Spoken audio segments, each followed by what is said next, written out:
Om Vakratunda Mahakaya Surya Koti Samaprabha Nirvignam Kuru Me Deva Sarvakaryeshu Sarvada Om Shri Mahaganapataye Namaha Om Shri Gurubhyo Namaha Harihi Om Sadashiva Samarambham Shankaracharya Madhyamam Asmadacharya Paryantam Vande Guru Paramparam Asmad Gurubhyo Namaha Shruti Smriti Purananam Alayam Karunalayam Namami Bhagavatpadam Shankaram Lokashankaram Shankaram Shankaracharyam Kesavam Badarayanam Sutra Bhashya Kritau Vande Bhagavantau Punah Punah Ishvaro Gururatmeti Murti Bheda Vibhagine Vyoma Vatvyapta Dehaya Dakshina Murtaye Namaha Sri Medha Dakshinamurti Swamine Namaha Om Sahana Vavatu Sahana Bhunaktu Sahavidyam Karavavahai Tejasvinavadhitamastu ma vidvishavahai Om Shanti Shanti Shanti Harihi Om Shri Gurubhyo Namaha Harihi Om. Namaste once again to all of you. So, in the last class, we just started the topic of Swapna Avastha, the dream state. Just to remind you, we are seeing the Avastha Trayam. After completing Sharira Trayam, we are seeing Avastha Trayam topic. And in that, we have already seen Jagrat Avastha. This is the waking state we have seen. Now we are seeing the Swapna Avastha, the dream state. And as I told you, what is this dream state? During the waking state, all that experiences that we have, experiences means 5 type, in terms of our experiences gathered by our 5 sense organs, Shabda, Sparsha, Rupa, Rasa, Gandha. All these 5 sense organs, which in contact with the sense objects, corresponding sense objects, we gain a lot of experiences, which also includes emotional experiences. And all these things are recorded in our mind. Fantastic recorder. And this recording, which is done, when we go to sleep, switch off the light and then go to sleep, it starts replaying. So during that time, what happens is the recorder is switched off. No fresh experiences are gained during the dream state. But what happens? The player part of it switches on. So all these are played in the screen of our mind, and that is how we see the dream. So we must understand one thing from this, that we cannot have any new experiences in a dream. We cannot have a dream of any experience which we have not experienced during the waking state. This is how we can conclude that dream actually is nothing but a playing of all that we have recorded during the waking state. And these are called, this recording or these impressions which are there in the mind. You can call it impressions. They are called vasanas or samskaras. So this is how we have to understand what happens in the dream state. Dream state is not some mystic or mysterious state or anything. In the dream, you cannot dream anything which you have not experienced in the waking state. Okay. So these are samskaras, and I told you, all these prodigies we see and all that, who are born with certain skills, certain talents. From where those talents have come, it has come from their previous births. Those samskaras are actually, I would probably say very solidly etched in their memory, which during waking state itself they can experience that. So that is how they are able to recall all the experiences of their previous birth, knowledge that they gained in the previous births. In this birth, they are able to recall. Now, that how that happens, only for some people it happens, for most of the people it doesn't happen and all.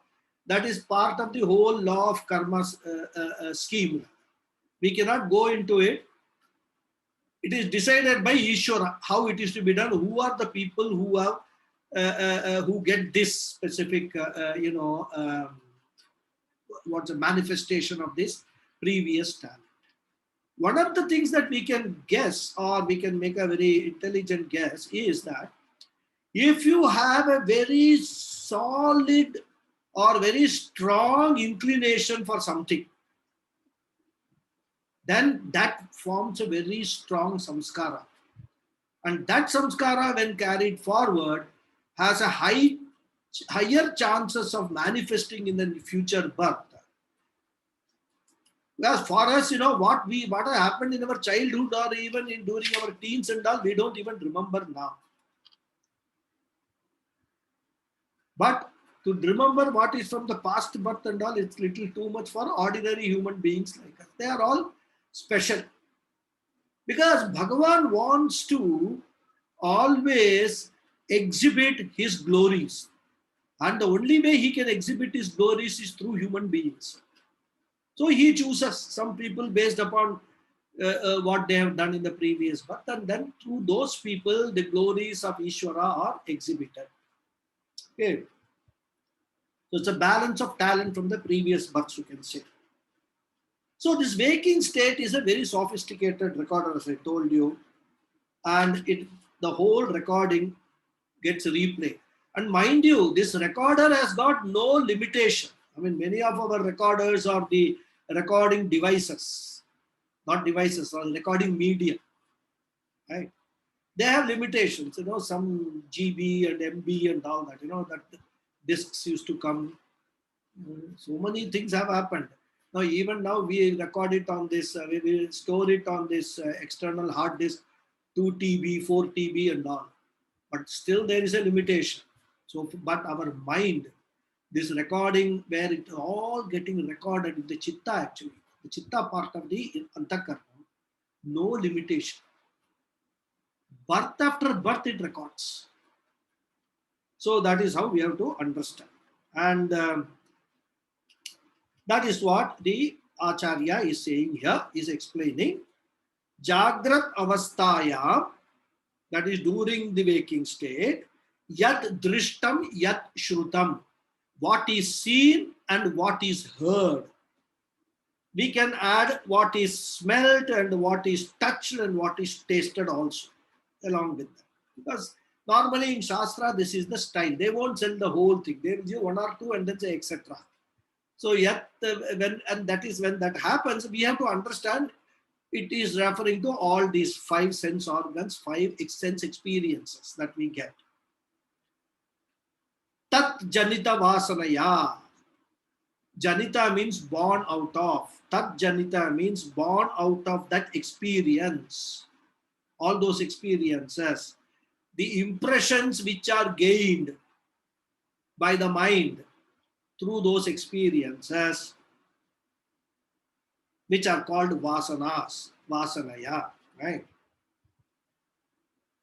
In the waking state, we cannot recall that, those vasanas. Because the instrument device is either it can play or either it can record or play. When it is recording, it cannot play. When it is playing, it cannot record. So that is the special feature of this recording device, which is there in most of our, even our 2-in-1 and all used to come, this tape recorder come player. There is a switch will be there. So when you are recording, you put the switch on this side, you can record. And you have to, when recording is over, put the switch on this side, it will play. While playing, it cannot record, and while recording, it cannot play. So same mechanism. I think they have studied the mind, how it works, and then they invented or made all those devices. Probably all these technicians, right? Because most of the things, if we see, Everything, all inventions, all taken from the nature only there. What is nature has provided, people have observed it, very intelligently observed it, and understood the mechanism, how it operates. And then they have made it. Even now, computers and all, what? It's all how our neural function is there in the brain, that is how they have actually done this. They are very intelligent, very brilliant people who have been able to translate that. And now artificial intelligence and all, they are developing that. So nothing is new. Everything is provided by nature. A model is already there. So far, they have to just understand and take it forward, copy that model. Okay. So he says, Tat Janita Vasanaya, Nidra Samaye, during the sleep, at the time of sleep, Yat Prapanchaha Pratiyate, the world which is projected. Pratiyate means recognized or projected. It's a private world. Only the availability or visibility is only to that one single person, individual who is dreaming. Nobody else has got entry into that. That which is experienced, which is projected, sa swapna avastha. That is swapna avastha. This is how the author has explained or defined the swapna avastha. Okay. So as I said, it's a purely private world. I cannot see your dream. You cannot see my dream. For example, during waking state, we can go to a temple and take photographs and all, or even take other people, our friends, and take them to the temple and show them around, or share the photographs, videos, and all of the temple. In the dream state, whatever temple we see, we cannot take a photograph and send WhatsApp to everybody. This is the temple I saw in my dream today morning or today evening. We can't do that. That provision is not available. Right? Otherwise, you can imagine what will be the condition of all this Telegram, WhatsApp, and all that. Everybody will start posting their dream photos. Even otherwise, they are now posting photos. I am going to the station. I am at the airport. I am about to board the plane. And all that, as if the whole world is interested in that fellow, what he is doing minute by minute, ball by ball commentary they will give. And their assumption is that everybody is interested, that what they are doing at that particular point in time.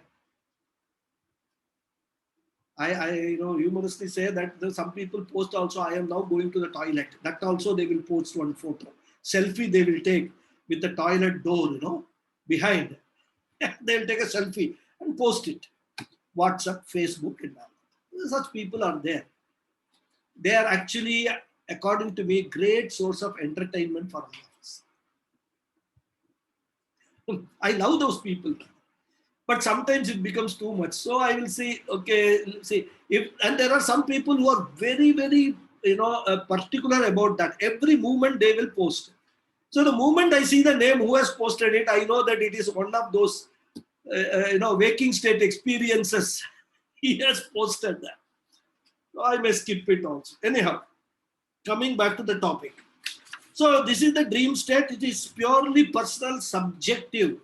Waking world is objective. We can experience it. We can make others also share. We can share our experiences other people also. Dream state is purely subjective. You cannot share that with. You can probably tell others this is how I. But that fellow will not understand. In fact, he may get bored and say, "Yeah, why you are telling me all these stories? Whatever your dream is your dream. Okay, fine." In fact, when you tell your dream, the dangerous situation is he will start telling his dream, which you may not want to listen. You are more interested in telling about your dream. So all those risks are there. Okay. So these experiences gained are relived in the dream state. So this is what we have to understand. But some people may claim, I have new experiences in the dream. I have seen people, I have seen places which I have never ever seen before. This happens. So for that, explanation is very simple. First of all, explanation is you have seen it before, but you don't remember. Simple explanation. Right. Second explanation is that it is possible that you have actually experienced it. And those experience, the impressions of those experiences have got mixed up with certain other experiences which you have. And when they are projected, you are actually seeing it as if it's a new experience. It is just like, we have a kaleidoscope. A kaleidoscope, they call it, You keep it and then keep on moving it, and there are some glass beads or something inside, and they keep changing shape. That's what I think, it's kaleidoscope, if I'm not wrong, right? What happens? The glass beads are already inside that. But when you actually move it around, different shapes and different colors appear, and as if everything is something new. Nothing is new. It's all there. If there are 50 pieces of glass beads, only those 50 pieces of glass beads, they change the shape, and in different colors they are projected there, and we see it through that. Similarly, this dream also, all these vasanas or samskaras which are there, these impressions, they may get mixed up and then show you something as if it is new, but nothing can be new. Because in the dream, as I said, there can be no new experience. It is only what we have experienced in the waking state.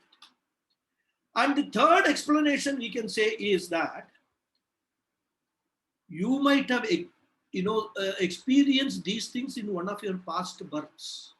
Because remember, all these memories, these vasanas are getting, brought forward by previous births, birth after birth after birth, because this recording is going on.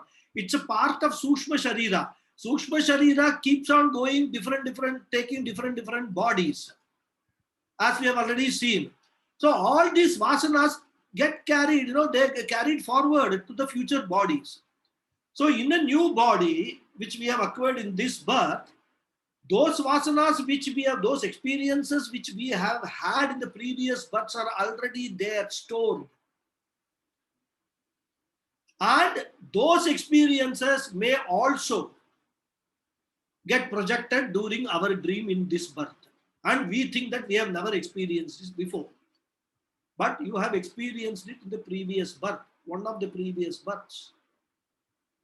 And this we can see because many times certain things we see in the dream, for example, some building or some person, we may be seeing in the dream again and again and again. The same dream will keep repeating. But you are sure 100% that you have neither seen that building or that person in your life in this birth. But that keeps repeating. And personally speaking, it happens to me sometimes. There is one building I quite often dream. But that kind of a building I have never seen, never lived there. So this is the third possibility. There is a fourth possibility. What is the fourth possibility? Many times during waking state, we imagine certain things. Say wishful. We wish for certain things, right? Hey, we want to buy a beautiful BMW car. Very strong wish we have got, but we are not able to do that. But what happens? That experience of wishing gets recorded. Even though we have not physically experienced that, but the recording is going, I mean, every second the recording is going on. Even now I am speaking to you all, my mind is recording everything. So this lecture may come in my dream and trouble me again. I only hope it happens in some future birth, not in this birth. Anyhow, just joking. So that also is a possibility. It's the fourth possibility, that you have imagined something, not experienced it physically, but imagined it. Those imaginations have got recorded, And those imaginations can also be replayed during the dream. It is just like, so I'm giving you a lecture. Now this lecture is being recorded. Now my phone rings. The ringing also will get recorded.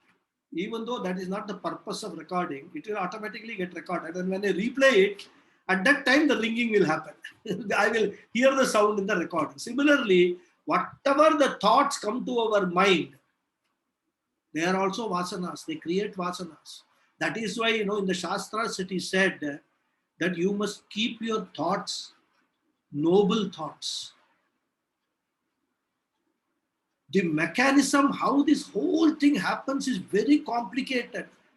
We have got very limited intellect to understand that. But if you see, that's why Shastra guidance we get only from the Shastras. You must always tell the truth. Satyam vada. Why? Because if you keep on telling untruth, knowing that it is untruth, what will happen? Over a period of time, you will develop a split personality. There will be a disconnection between your mind and your speech. What your mind knows to be the truth, your tongue will say opposite to that. Over a period of time, you will develop a split personality. So that is why a noble person is whose mind, thoughts, and speech are aligned. He is a Mahatma. And where do we get these, these lessons? From the Shastras only. All these do's and don'ts are there in the Shastra. We don't need to go to any other Wikipedia or anything rather. No. If we know where to look for in the Shastras, we will get all that to lead a good, nice, peaceful, happy life throughout. So this is how, the dream replays. So many different possibilities are there, how we see different things in the dream. Okay.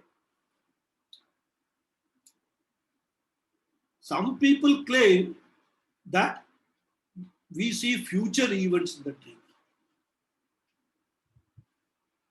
Right? You cannot see future in the events in the dream. As we discussed, I think, in the last class in response to a question, we call it extrasensory perception.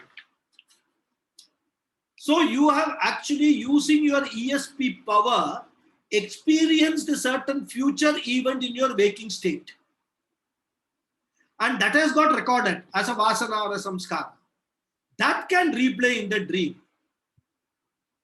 Because you have not experienced the future event actually in the waking state. You have only, through your extrasensory perception, experienced that. Physically, you have not experienced it. So that is another possibility to explain how some people see the future events rather. It is because they may be having this power of ESP, and because of that, they can see a future event. For example, many people have said that I could see, on so and so date, a plane taking off and crashing. Right? And these stories are all come. They all come in newspaper, media, and all. The people have claimed that I have seen that, and they tell this is happening. And some people say Narendra Modi will become the prime minister. Some astrologers also get into this, but that is not ESP. They look at the horoscope and all that, and they give some sort of a prediction. Rather, be that as it may. So these future events, they might because of ESP, they would have got this thought that this is going to happen, and it is there. This seeing the future events is part of the power of the cosmos. I mean, for example, a very great example is there, Bhagavata Purana. Bhagavata Purana it tells about what all is going to happen in this Kali Yuga. And it is written by whom? By Vyasa Maharishi, who was there in the Dwapara Yuga. And if you actually look at it, if you read it, you can see that many of those things are coming true today in and around us. Whatever was been predicted for Kali Yuga, they are all slowly, one by one, coming true. So again, how Vyasa Maharishi, of course, he is a Trikala Jnani. He can see the past and he can see the present and he can see the future. And in my view, objectively looking at it, because he's a Trikala Jnani, Vyasa Maharishi knew what happened in the previous round of Kali Yuga. The same thing is going to repeat here. Isn't it? Like many of us do, when we take examination, we will see the last 10 years question papers, some board exam. We know by probability, most of the questions will be repeated because the people who set the question paper also are going to do the same thing. They will pick up last 10 years, 20 years question papers, and then here and there, they will pick up those questions. And now many of the coaching classes, that's what they do. They actually teach this last 10 years. There will be something like 100 questions or 200 questions. Probability is 50 to 60% questions will be a repeat from that. If you know this trick, you will be Vyasa Maharishi. You can predict what questions are going to come in the examination. So Vyasa Maharishi, objectively looking at it, you can say that he knew all that vasanas are there. He knew what happened in the previous round of Kali Yuga, in the previous Kalpa rather. So now he knows that the same thing is going to happen because it's all cyclical. So we can have a very, definitive prediction about it. So that is a possibility. Otherwise, we can also say that Trikala Jnani, he had that extrasensory perception because he was a Rishi, great Maharishi. So through that, he saw what is going to happen in Kali Yuga. That is how he has recorded in the Bhagavata Purana. So all these things, how this whole program of this recording and replaying works is what he is trying to explain through this. He has put it in a very simple sentence, but for us to understand, we need to understand, in little more detail. Okay, and then what he says? He says, this Jagrat Avastha, this Swapna Avastha is given a name. What was the name? It is called Taijasa, right? Where did it go? Sometimes,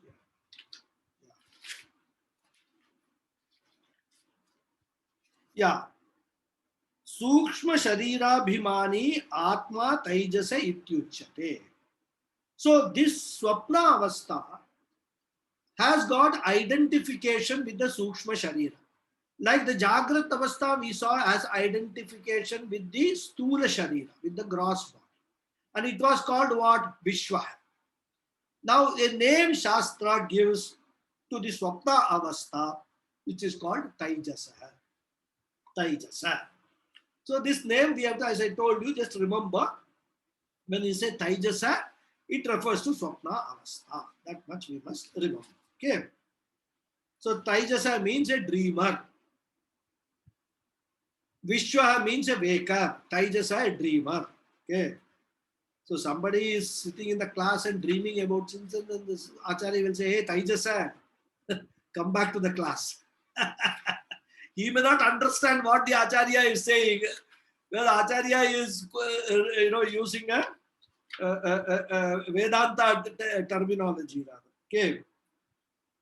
So now let us move to the third state, Sushupti Avastha, which is a deep sleep state. As I told you, only in Advaita Vedanta, all these are analyzed thoroughly for us to understand. Because the whole Vedanta is about what?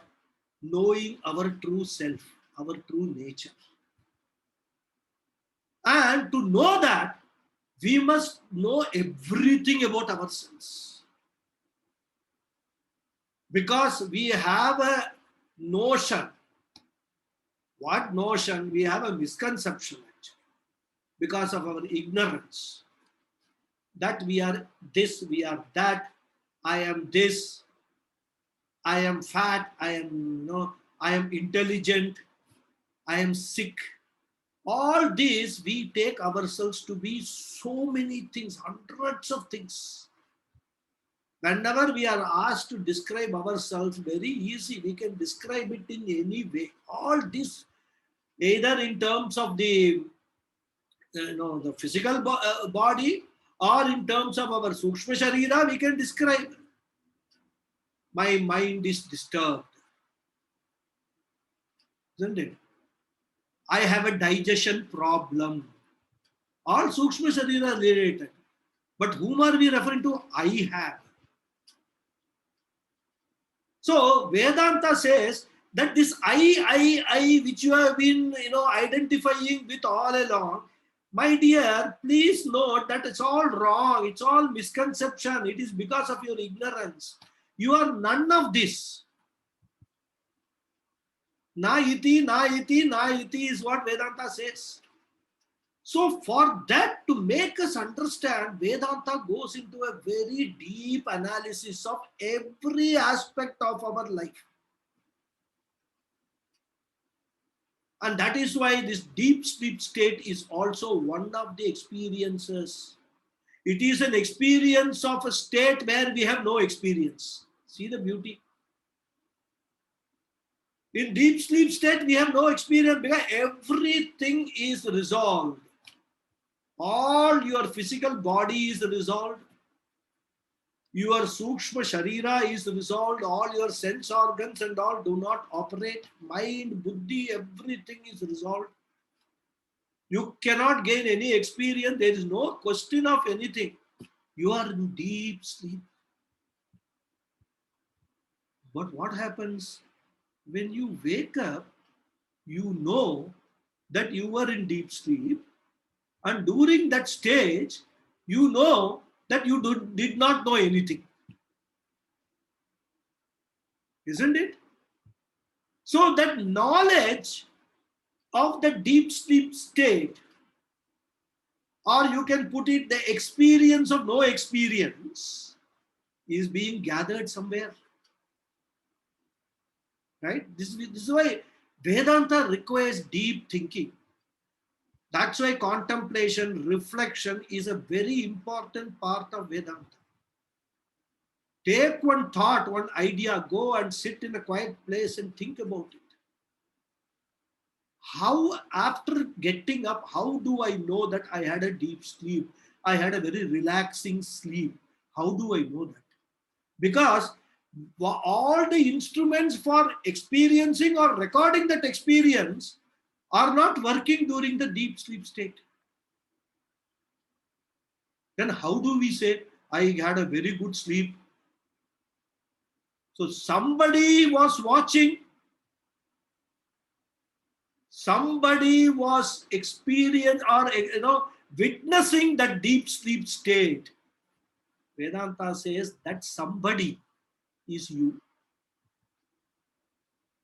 And in order to establish that the somebody is you, Vedanta goes into all this analysis. Now, otherwise we will say, oh, it's all nonsense, I don't believe in this.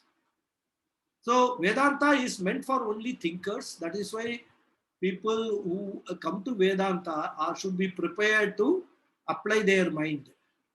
Open mind you should come with.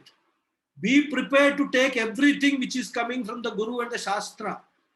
You can certainly analyze it, challenge it, and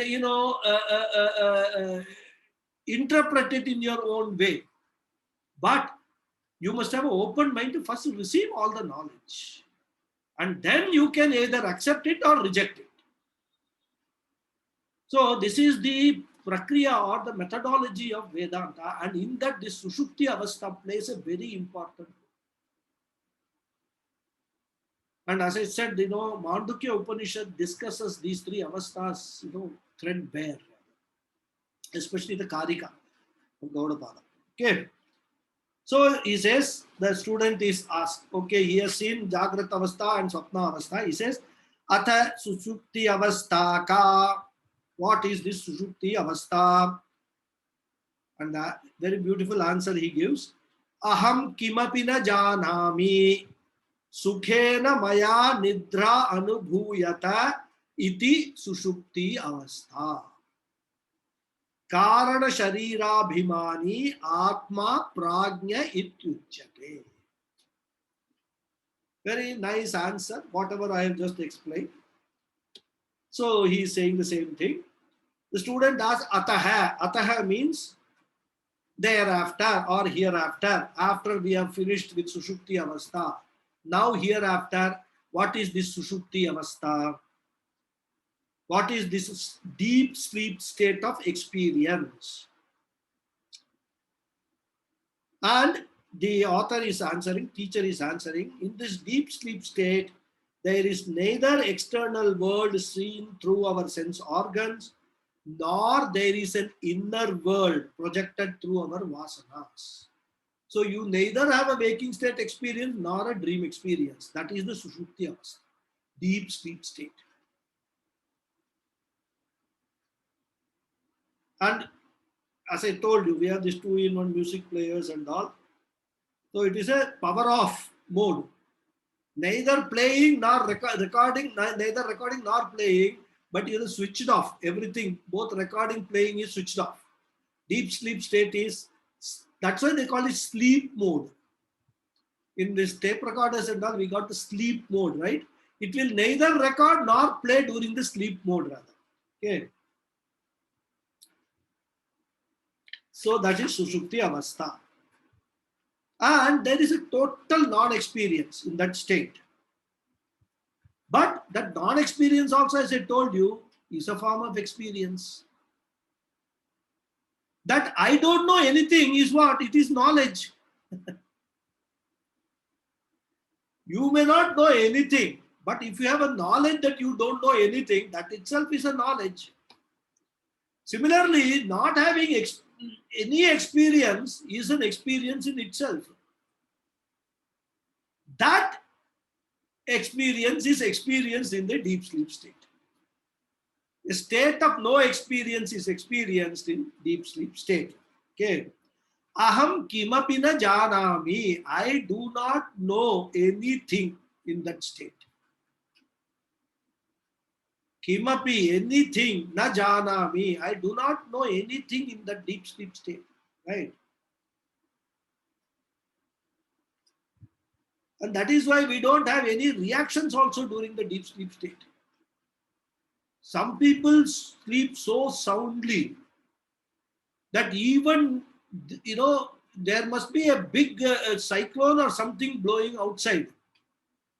Or maybe thunder, lightning and all. These people will not know anything. Very happily sleeping. And then next day morning when they wake up, other people say, you heard that big thunder, you know, it must have fallen somewhere, something must have got burnt. And he said, what thunder? No thunder, no lightning. I had a fantastic sleep, totally undisturbed. And that is the reason, you know, it is a state of total happiness. And that is why when we are in a deep sleep state, very difficult to wake up from that. Many people require external people to come and wake them up. Because they don't have confidence that from that happiness they will come out. And in fact, this deep sleep state is compared. It's a sort of a miniature model for a jnani. A jnani also, while in the waking state, he is like in a deep sleep state. Beautifully, Krishna says this in Bhagavad Gita. So, jnani does not react to anything. All his sense organs, everything is totally under his control. Emotions are totally under his control. When that happens, he switches off all his emotions, he switches off all his sense organs. For others, it may appear as if they are working, but internally, he has actually switched it off. And when that happens, he is in a happy state. So, the culmination of this Vedanta knowledge is to reach that state that while waking, you are in a deep sleep state and you enjoy that happiness. Because in that state only the Swarupa Ananda manifests. And we saw Karana Sharira. One of the aspects of the Karana Sharira is Anandamaya Kosha. Right? We have not come to the Koshas, of course.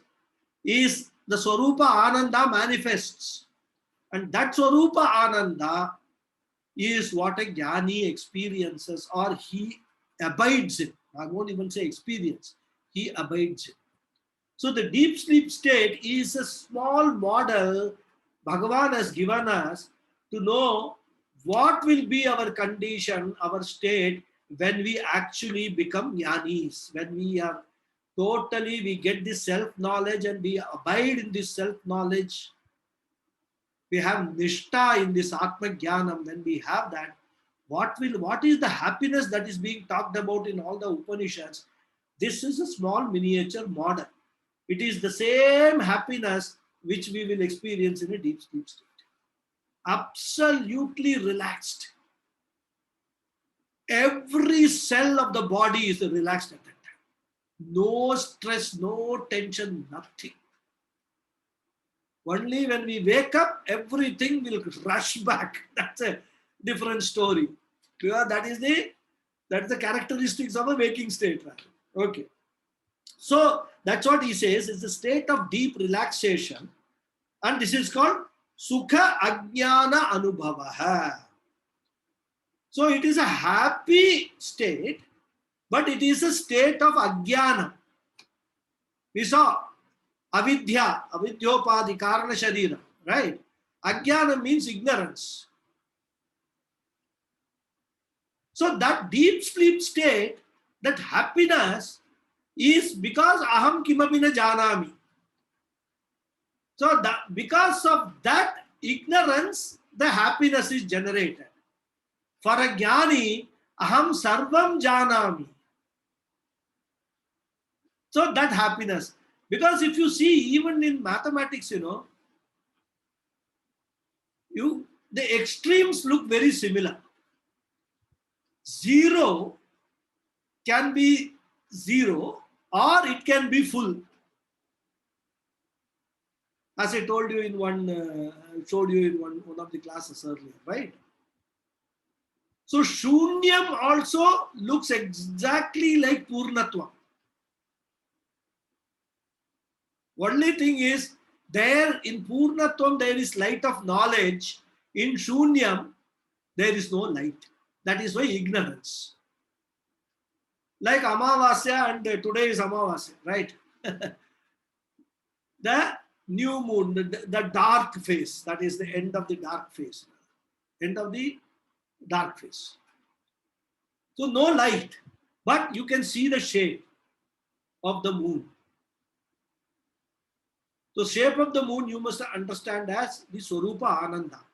But because of ignorance, that Ananda is there, but it is Ananda driven by ignorance, that is Ajnanam. Whereas for a Jnani, it is Ananda driven by Jnanam. This is the only difference. So that is what he says. Sukha Ajnana Anubhavaha, experience of total peace and ignorance of everything.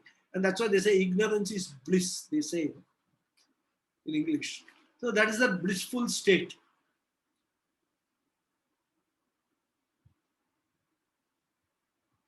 So that is why, we have to understand that experience, that Sukha Anubhava, and also this Ajnana Anubhava. Ajnanam also is Anubhava, only as we have seen. Aham kimapi na janami. Is also Anubhava. This is not experienced because of our mind, because mind is also sleeping at that time. Everything is resolved in the sleep experience. So if we are able to recall that experience when we wake up, there must be something which is observing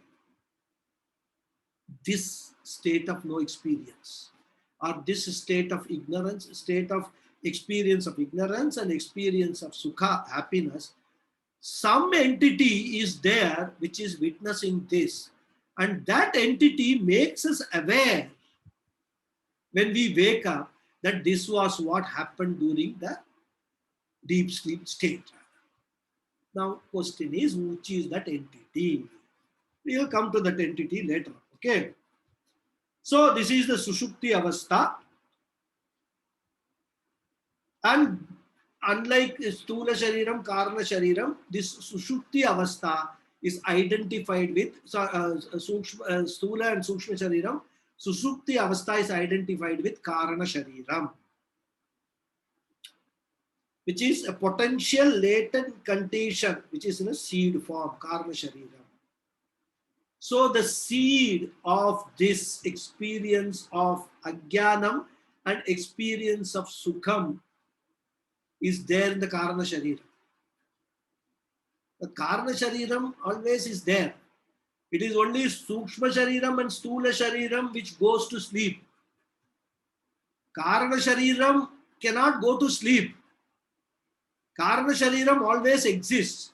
So this experience get recorded in the Karana Shariram, and that Karana Shariram, when we wake up, that seed sprouts, and then we come to know, we get this awareness that this deep sleep I had was very happy state, and I did not know anything which was happening. That is how this process takes place. Okay. So to sum up,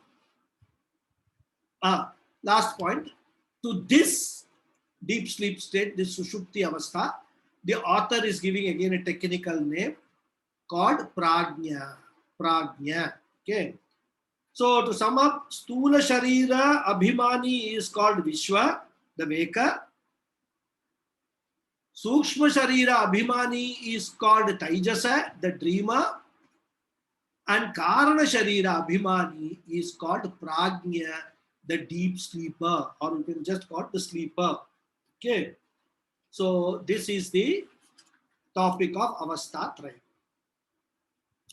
So now we will go to the next topic of Panchakosha. As I told you, author in the initial introduction, he first talked about Panchakosha, but while explaining, he has talked about Panchakosha later. So that doesn't matter so far as we are concerned. So as I told you, Kosha means a cover. You can call it what you can call a sheet, right? We have the sheet for swords and all, right? That sheet, cover. So what the Shastra does is, the Sharira Trayam we saw, Stula, Sukshma and Karana Sharira. The same Sharira Trayam, Shastra looks at it from a different standpoint. From a functional standpoint, it looks at these three Sharirams. And then says that the same three Sharirams can be looked from a functional standpoint as Panchakoshas, 5 sheets or 5 covers.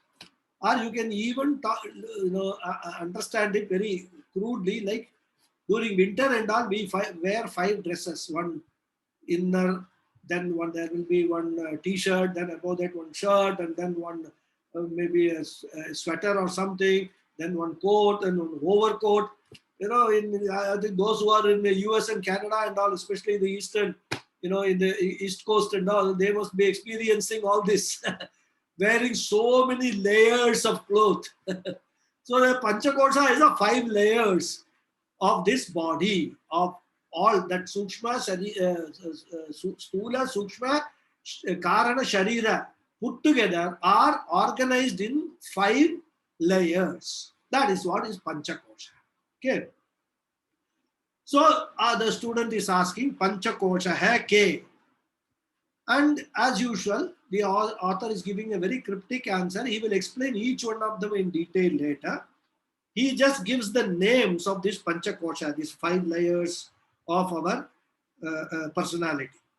Annamaya hai, Pranamaya hai, Manomaya hai, Vijnanamaya hai, Anandamaya Maya hai, Cha iti. So these are the 5 names. Annamaya Kosha, Pranamaya Kosha, Manomaya Kosha, Vijnanamaya Kosha, and Anandamaya Kosha. These are the 5 names, right?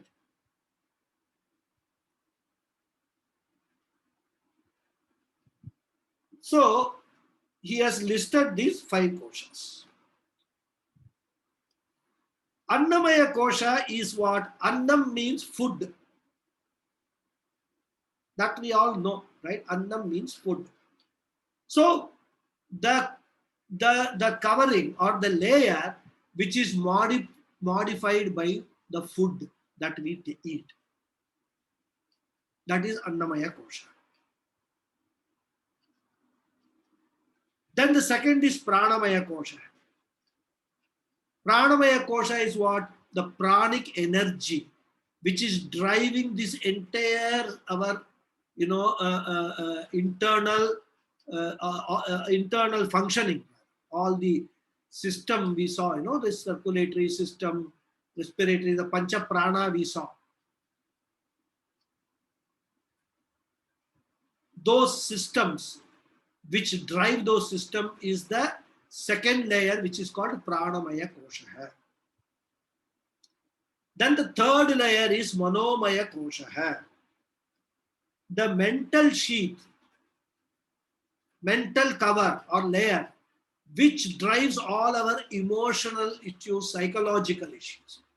All those things are driven by the mental, the Manomaya Kosha, the emotional layer of our personality, which is different from Pranamaya. Pranamaya is all, the systems that we have. Manomaya is the emotional layer of our personality. The fourth is Vijnanamaya Kosha. Vijnanamaya is what? Intellectual layer of our personality. We have already seen mind is different, buddhi is different. Okay. Mind is emotionally driven, whereas intellect is rationally driven. So the rational level of layer of our personality is called Vijnanamaya Kosha. It is the thinking faculty, that is, it is connected to the thinking faculty, the intelligent layer of our personality. And the last one is Anandamaya Kosha. We just now saw what is Anandamaya Kosha, right? The deepest level of our personality, which is the source of Ananda, source of happiness, source of relaxation, source of rejuvenation, source of revitalization. Because if you do not have deep sleep, you can imagine what will be your condition next day. The proof of your having deep sleep is if you get up in the morning without any prompting, fresh, feeling very fresh, means you have had a very good deep sleep. That is the proof.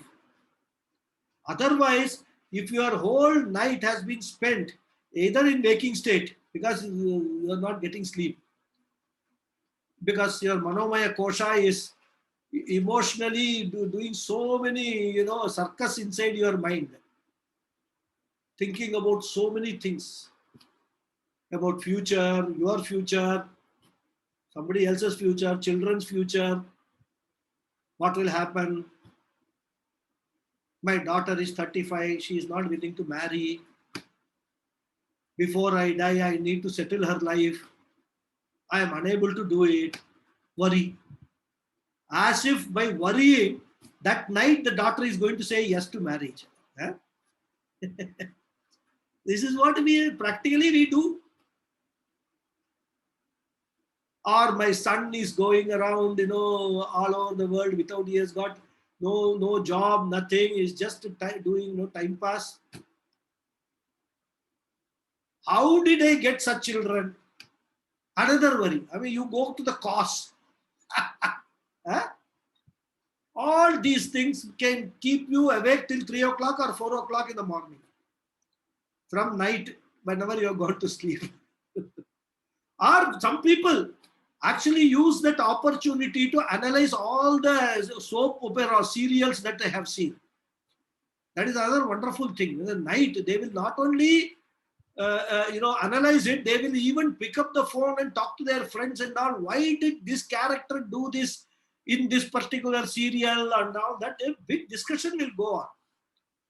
As if they are going to provide some feedback to the producer and director to change that, storyline.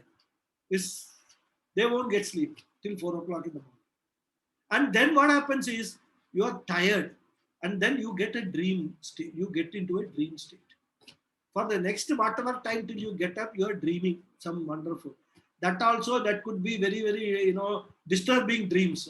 So again, further emotional problems are happening in the mind.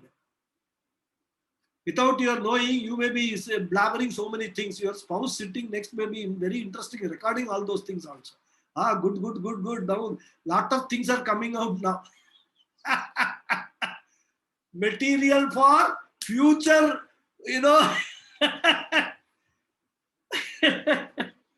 So, that also is that when all this happens and then you wake up, you can understand the next day will be a total miserable day.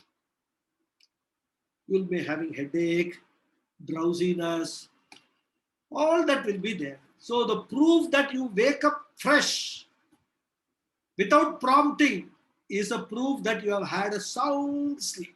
Sushupti avastha, beautifully done. That is the proof. So that is what is this Anandamaya Kosha is about. It refers to the Karana Shariram, which is the identified with the Sushupti avastha. Okay, that we have seen. Cha iti means it's only a conjunction, and cha, in Sanskrit, unlike in English, if we have said Annamaya Kosha and Pranamaya Kosha and Manomaya Kosha and Vijnanamaya Kosha and Anandamaya Kosha. This is how we will put an and in between each word in English. In Sanskrit, there is no need to do that. You put an and in the end, it means it will join all these things. They are all to be read along with this. That is how we have to understand. So, cha iti, means cha is the one and which comes in the end. And then these are all the 5 koshas which the Shastras talk about. Now, having defined these very briefly, author is now going to talk about each of these koshas, each of these layers in detail. In that, we have to observe one thing, which is, as the author talks about each kosha, from gross to the subtlest, these layers become. The gross body is the grossest, right? The manomaya is subtler than the gross body. Vijnanamaya, pranamaya is subtler than the gross body. Manomaya is subtler than the pranamaya. Vijnanamaya is still subtler than the manomaya. And Anandamaya is the subtlest of these 5. So when we talk in terms of experience, we can only experience what is gross, what is tangible, what we can observe. What we cannot observe, we cannot experience, isn't it? So we have to keep in mind this gradation of these 5 layers, how they become more and more subtle as as they unfold. Okay, so that is something that we have to understand. And the only visible layer for us is the gross body, physical layer. which we can experience, where other people also can experience. They can see our gross body, right? The second layer, pranamaya, we can experience, because what is digestion, everything which is going on in our stomach, we can experience, but others cannot experience what is going on in your stomach. Doctors may be able to, with some instruments and all, find out what is going on. Or because of their knowledge, they may be able to know that this is not working, liver is not working, pancreas is not working, and all that. But other people, normal people, will not be able to know that. Manomaya, again, very difficult. Only we know what is going on in our mind. We cannot show it to anybody. Right? So that is more subtler. Vijnanamaya, one more level further to Manomaya, because it is the seat of intellect, seat of intelligence. It's very difficult for other people to guess whether you are intelligent or you are not intelligent, isn't it? Suppose you choose to keep quiet. Something is being discussed. You choose to keep quiet. Either you are totally ignorant of what is being discussed, you have nothing to contribute, or you are so intelligent that you find that there is no point in contributing in joining this discussion. Other people will not know why you are keeping quiet, right? And then Anandamaya, we saw, this is the subtlest of this. We can have that Anandamaya kosha experience of no experience only in the Sushupti Avastha. So we will stop here. Continue the detailed exposition of this Pancha koshas in the next class. Okay. I'll say the prayers. Om Purnamadav Purnamidam Purnat Purnamudachyate Purnasya Purnamadhaya Purnameva Vasishyate. Om Shanti Shanti Shanti. Harihi Om Shri Gurubhyo Namaha. Harihi Om. Thank you all once again. If there are any questions. Thank you so much, Guruji. Thank you. Guruji, Yes. there are at times when you are, say, attending a lecture or something, you are wide awake and you are switched off. What is that state? It is neither awake state or a dream state. It could be a dream state. Yeah. Or it could be a Sushupti Avastha also. It is And in between. Sushupti Avastha, actually, one of the indicators of Sushupti Avastha, is what? Snoring. Okay. So if you're snoring, which you may not know, because you have no information, right? The snorer does not know that he is snoring. Only the people around him will know that he is snoring. And that is why, if somebody is snoring, you must never wake him up. Many spouses do this, especially women, because mostly men snore. Women very rarely snore. And whenever men are snoring, these women will shake him up and wake him. That one should not do. Because that is because it is disturbing the other person. Disturbing the other person, go to another room. But he is in such a happy state. It is just like taking happiness away from a child. He is in such a happy state. He is snoring. He doesn't know he is snoring. Aham kimapi na janami. Even snoring he doesn't do. One of the indication is that. So why I am telling you snoring is, when I went to the Gurukula, they are supposed to wake up early in the morning, 4:30 and all that, go for puja and things like that and all. And immediately following that at 7 o'clock, we have a meditation class. Okay.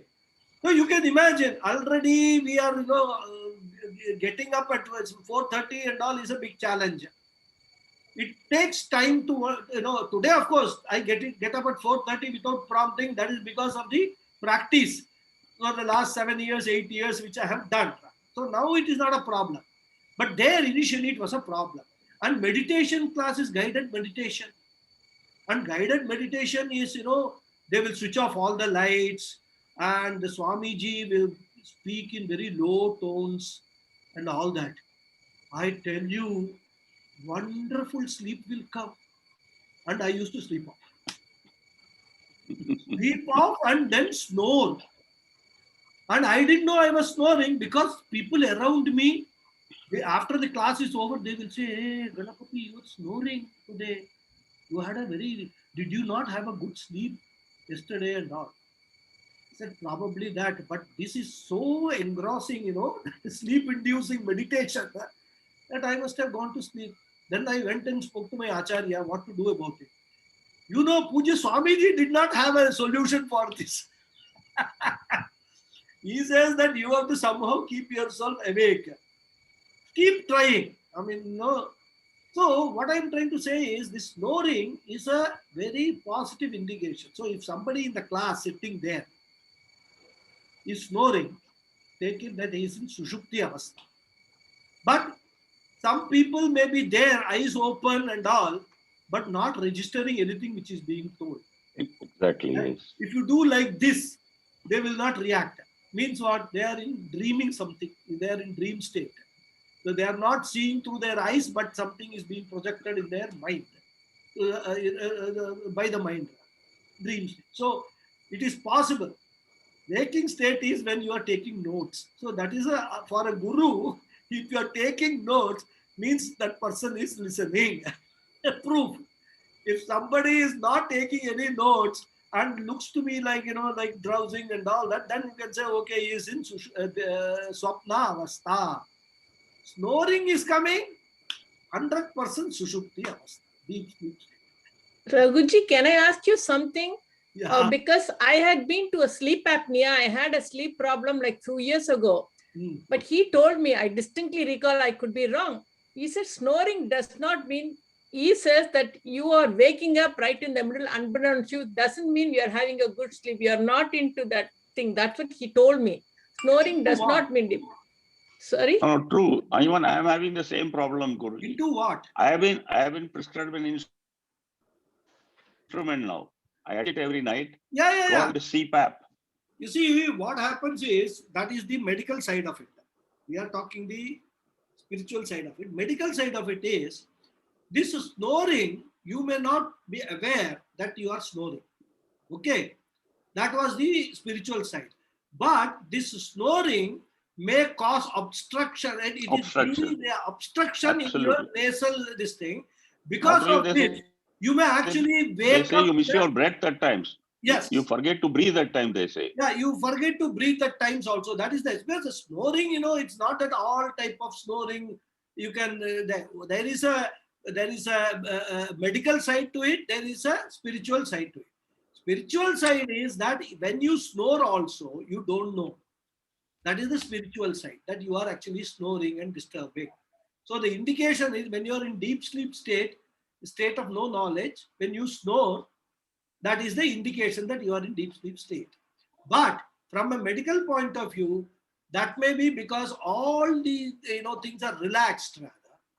And when they are relaxed, there is some obstructions are being caused, because of which this snoring happens rather. It is a serious medical condition from some, for some people rather. Because it could even lead to, they say, in a very extreme case. Yes, Guru, absolutely correct. To stopping of the functioning sleep of the heart. They call it a sleep apnea. Sleep apnea, yes. Doctors may know better about it. I only heard about it. Yes, Sulekha ji. Thank you, Guruji. I'm asking a question about the deep sleep and the causal state, causal body, I should say.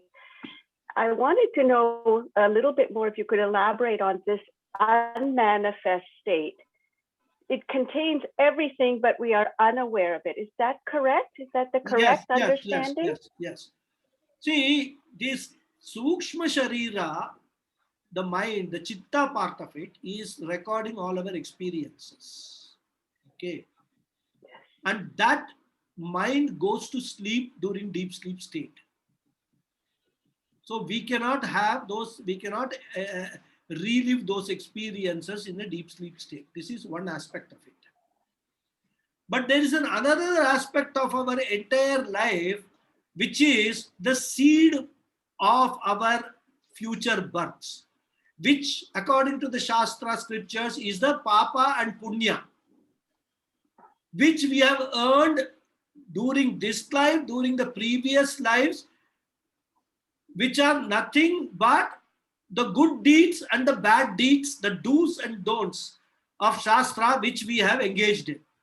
Now, they result in this adrishta. Adrishta means unseen result. And these are in the form of punya and papa.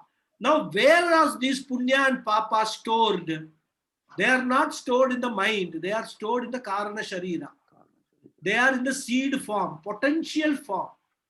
Because the punya and papa, which were required for you to take this birth, current birth, are already gone from your account, because of which only you have taken this birth. Now, the balance of the punya papa, which you had carried forward from the previous births, plus the punya papa, which you are acquiring during this birth, which you are not exhausting during the course of this birth. Because some punya papas, you will exhaust it during the course of the same birth. Some of them will get, at the time of death, those punya papa balances will get accumulated along with the past punya papa. In fact, we will discuss this topic very detailed when we come to law of karma. You have to just have some patience, because law of karma deals with all these things. Mechanism wise, you can understand that punya papa are stored in karana sharira, because that is the causal body, and that is what is the cause for the next birth. Whatever be the form of birth, whether it is an animal birth, plant birth, human birth, because all are living things. That karana sharira contains that punya papa, which we do not know. I mean, we know from Shastras that it is there in karana sharira, but what punya and what papa are there, we do not know. The only way to know is, and which we'll discuss as I said, because if I tell everything now, then the law of karma topic will become uninteresting. But the only thing, indication we can know is from our horoscopes. The horoscopes, if you go to an astrologer who actually is a good astrologer, I mean, not these days, to find a good astrologer itself is a very big challenge, right? But if he's a very good astrologer, he knows astrology, because astrology is a part of Vedas. Jyotisha Shastra is one of the angas of the Vedas, right? So they cannot tell anything wrong. But the problem is people study that and then they will come up with their own, kind of a thing.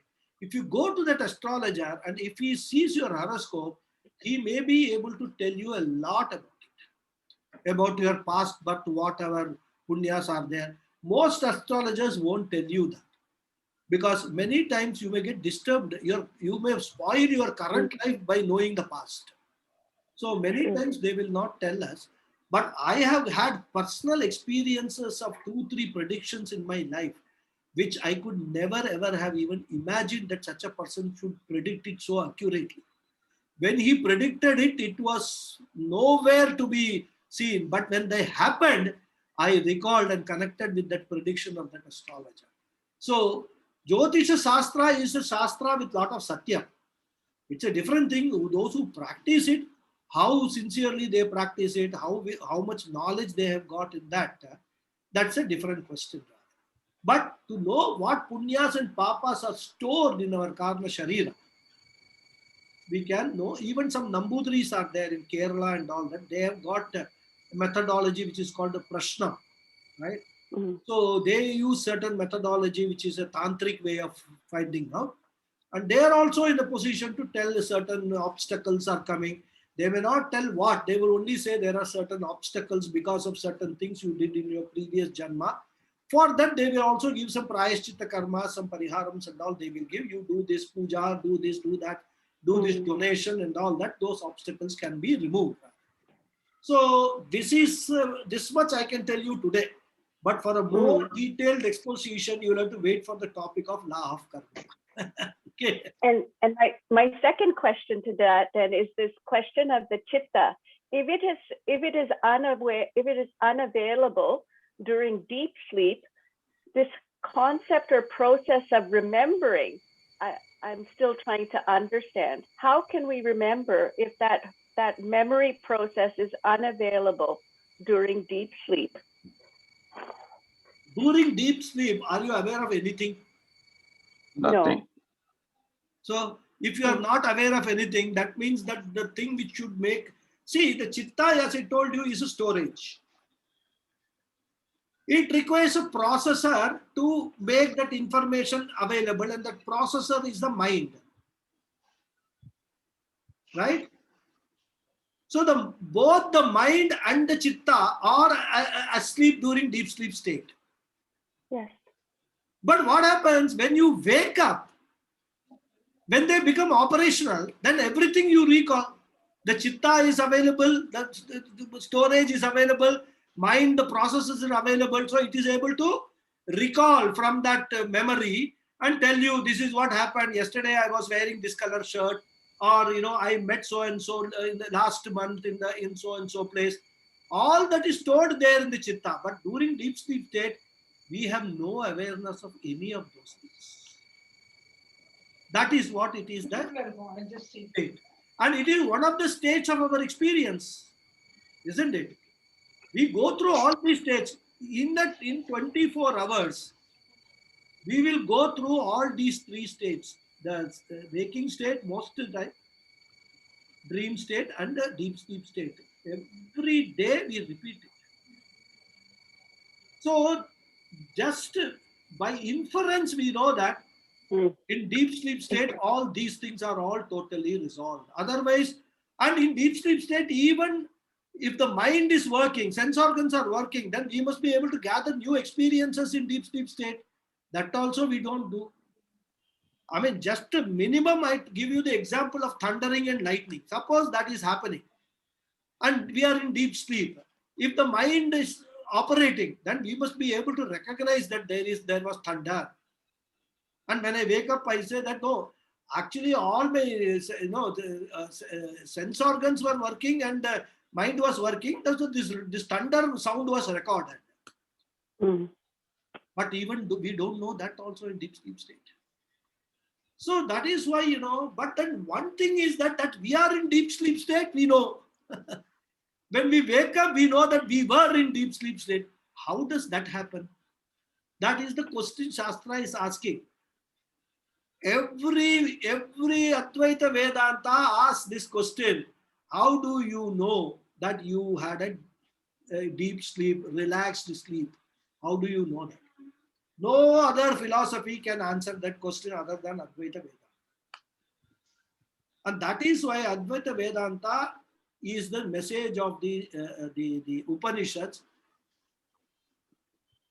And Upanishad after Upanishad, not just one or two Upanishads.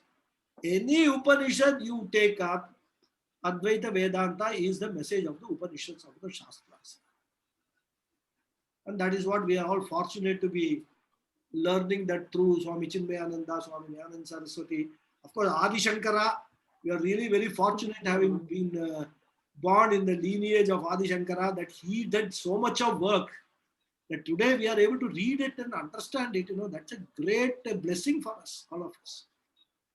Guruji? Yeah. Thank you, Guruji. Thank you. Any more questions? No, it's this Anandamaya Kosha and Turiya Avastha and Atma, they are all one and the same. No. Don't use terminologies of Vedanta out of context. Turiya Avastha is nothing to do with Anandamaya Kosha. Okay. So Turiya Avastha and all, you have to learn a lot more Vedanta. We are only in a preliminary Vedanta text. Okay, so you must have heard this Turiya Avastha. Turiya means what? Sanskrit, fourth. Yeah. Right. So he said there are three avasthas and there is a fourth. Fourth is not a avastha. Right. So you must be very careful in understanding all. They are very subtle matters rather. So Turiya literally means fourth. And which is the word used in Mandukya Upanishad in the Karika. So there, unless you read the Upanishad, read the commentary of the Upanishad, you will not understand what is Turiya is. No, this word is there in one of the shlokas that we say in the morning, the Pratasmarami shloka. Yeah, that is true. Turiya. So I thought that. Yeah, but for understanding that shloka, you must go through Vedanta. That is very important. At least some good commentary of that shloka. Because it talks about all this, kind of thing. Pratasarami, Swarami. So what I'm saying is, Turiya Avastha and all, let us not talk about it now. It is a concept. In fact, Turiya Avastha actually is not a Avastha. It is not a state of experience. Turiya Avastha is you. You have to understand that. So, okay, if I take away the Avastha, then There is no Avastha. Turiya and Anandamaya Kosha and Atma are the same? Or it is not a kosha. Okay. It's not a kosha. Kosha means it's a sheath, right? Turiya is not a kosha. Beyond. It is beyond all the 5 koshas, Turiya. Kosha titaha. That is Turiya. You. Your real self, real nature. And you said Atma, Brahman, whatever name you can give, you can use that. That is Turiya. Okay. Great. Thank you, Guruji. Thank you, Guruji. Namaskaram. Namaskaram. Namaskaram. Thank you very much. Otherwise, we can close. Continue next Thank you. Saturday. Hari Om. Thank you, Guruji. Thank you. Thank you very much.